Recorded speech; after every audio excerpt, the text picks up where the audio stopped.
Bismillahirrahmanirrahim. Assalamualaikum warahmatullahi wabarakatuh. Apa kabar ayahanda dan bunda hari ini? Alhamdulillah, kita masih diberi kesempatan oleh Allah untuk berbagi informasi. Apakah kita menyadari bahwa melindungi hutan, sungai, dan satwa bukan hanya soal lingkungan hidup, tapi soal masa depan anak-anak kita?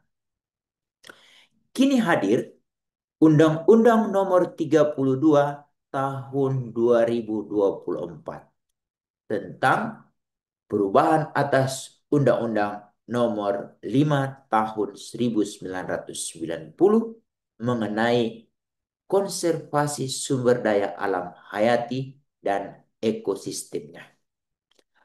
Undang-undang ini tidak hanya berbicara tentang flora dan fauna, tetapi juga tentang hak anak untuk tumbuh dalam lingkungan yang sehat dan berkelanjutan.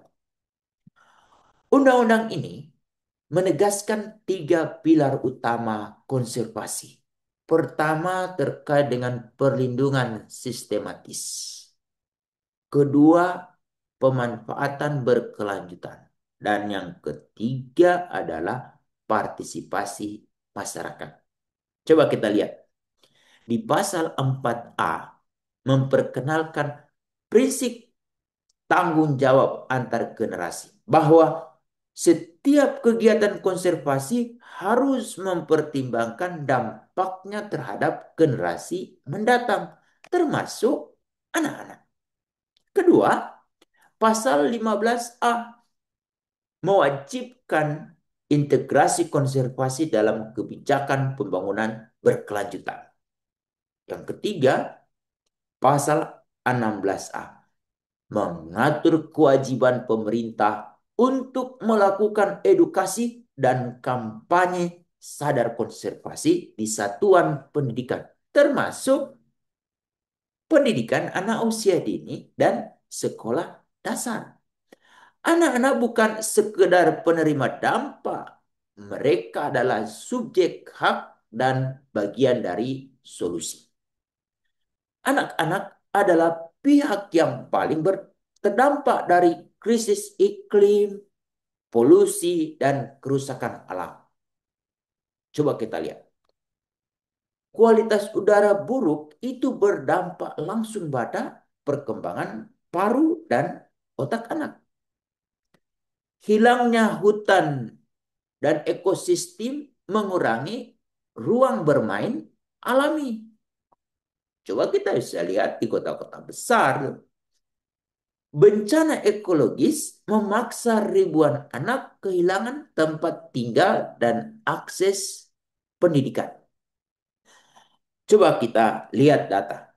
Berdasarkan data Kementerian Lingkungan Hidup dan Kehutanan tahun 2023, sekitar 40% kawasan konservasi Indonesia mengalami tekanan berat akibat perambahan, kebakaran, dan alih fungsi lahan. Ini bukan hanya ancaman ekologi, tetapi juga ancaman terhadap kualitas hidup anak-anak kita. Undang-undang ini kini memperluas cakupan konservasi dari pendekatan berbasis kawasan menjadi pendekatan berbasis ekosistem secara utuh, termasuk wilayah pesisir dan pulau-pulau kecil. Bapak Ibu, ini kita khawatir nanti anak-anak kita tidak akan menemukan pulau-pulau atau pantai-pantai yang indah karena abrasi. Ini adalah bentuk nyata perlindungan hak anak atas lingkungan yang aman dan lestari. Konservasi bukan hanya urusan negara atau para aktivis lingkungan seperti Walhi, Greenpeace. Ini juga bagian dari pola asuh dan pendidikan rumah tangga. Untuk itu, apa yang perlu kita lakukan? Pertama, biasakan anak mencintai alam lewat kegiatan sederhana seperti berkebun, memilah sampah, atau menonton film dokumenter lingkungan bersama. Kedua, ceritakan kisah-kisah satwa lokal dan pentingnya menjaga habitat mereka. Ketiga, ajarkan hemat energi, hemat air, dan tidak membuang plastik sembarangan. Keempat, dukung sekolah yang memasukkan pendidikan lingkungan dalam kurikulum yang seperti kita ketahui ada konsep sekolah adiwiyata. Ini sangat penting untuk terus kita kembangkan sebagai bagian dari sekolah ramah anak. Kelima, untuk orang tua yang bekerja atau tinggal di wilayah padat, manfaatkan waktu akhir pekan untuk kegiatan alam di rumah atau taman kota. Atau gunakan aplikasi edukatif bertema konservasi untuk anak. Untuk itu, Bapak Ibu yang ada di DKI Jakarta beruntung ada program yang didorong oleh gubernurnya. Bagaimana dengan gubernur-gubernur yang lain? Ini penting. Lalu yang terakhir, jadilah konsumen yang peduli. Pilih produk ramah lingkungan dan ajak anak berdiskusi soal dampak konsumsi terhadap alam.